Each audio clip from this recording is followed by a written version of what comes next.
Greetings and salutations, movie fans. It's Gilly here of the Attic Review. Super excited to talk about the ninth film from Quentin Tarantino, which is Once Upon a Time in Hollywood. So Tarantino takes us on a little trip down memory lane. He escorts us back to Tinseltown in the 1960s.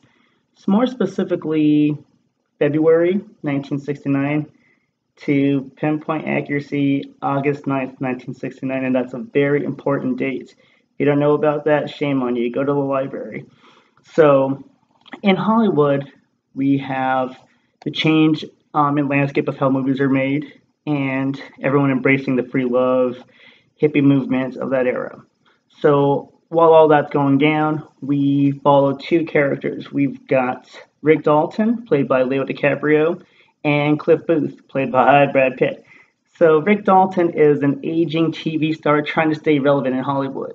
We got Cliff Booth, who is not just his stunt double, but like his confidant, his best friend, his right-hand man. And so together these two are going through the emotions in Hollywood trying to stay relevant. Rick realizes that he's on his 14th minute of his 15 minutes of fame. And Booth is just essentially along for the ride now. Depressed that his star is starting to fade, Rick is just looking for anything to keep busy. And Cliff is just, like I said, trying to make sure his buddy has high hopes and is keeping his morale up to par, you know. So along this trip, a couple things happen. We discover that Rick Dalton has a very famous neighbor, a young, beautiful, upcoming actress named Sharon Tate. Played by the gorgeous Margot Robbie. And so they are their neighbors, and Rick kind of sees this as a way to kind of maybe wiggle his way into some major Hollywood productions. Now, one day as Cliff is off running errands for Dalton, he happens to pick up a hitchhiker. And he takes her to this desolate area, almost like a farm in the desert, and there's some pretty peculiar folks around there. Now, thank goodness Cliff listens to his intuition and gets out of there. But the audience, we see something sinister and we didn't even realize it. So those two factors happen. Now we fast forward. All this stuff happens around February, March. We go forward to August. Rick and Cliff are coming back from overseas doing work and decide that their time together professionally is going to be over.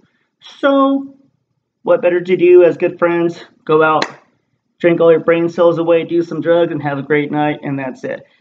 But they happen to come home on August 9th, and I'm going to leave it at that. Because August 9th, for history and movie buffs, you guys should know how horrific that day was and that night was, and how it changed everything in Hollywood and in America. Something tragic happened, but if you don't know about it, gosh, you got to see the movie and read the books. So let's get into how amazing Quentin Tarantino is. The guy just can't miss. He's amazing. Once again, he's just a visceral master of controlling his audience and the pace of his movies. The running time is about 2 hours and perhaps 40 minutes, I think, something along those lines. And that's quite common for a Tarantino film, but he does it in such a wonderful way that he builds his web and we're just stuck in it. And so the spider of a movie just keeps coming slowly and meticulously, and we're stuck there, not mad, but we're just anticipating a wonderful payoff at the end, and he did this in spades once again. We get to see how he kind of envisioned Hollywood in the 60s, and I mean, I wasn't there. If you were there, awesome, let me know how it actually was, but it seemed pretty accurate at the time.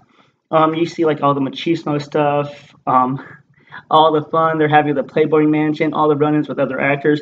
It was great fun in watching how Quentin envisioned Hollywood at the turn of the golden age in Hollywood. And we have such star power in this movie.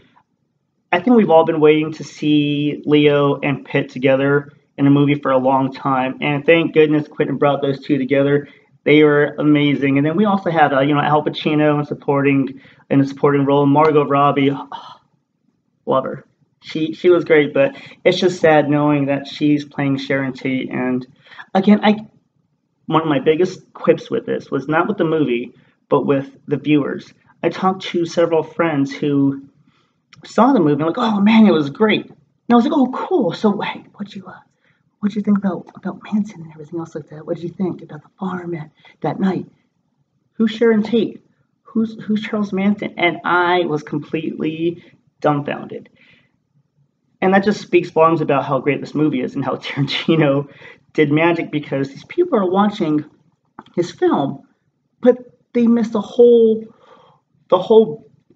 like gusto of what this movie was about. Because in this movie, it was a great dichotomy in that the story was simple, very simple, but at the same time, it had this subtle complexity with the elements of Manson and his family. And I'm still just blown away that people with all the true crime stuff and the Bundy stuff, that they didn't know Manson and his family and what happened to Sharon Tate. So again, that just speaks volumes about how great this movie is and what Tarantino can do with, man, he spent 5 years writing this script. 5.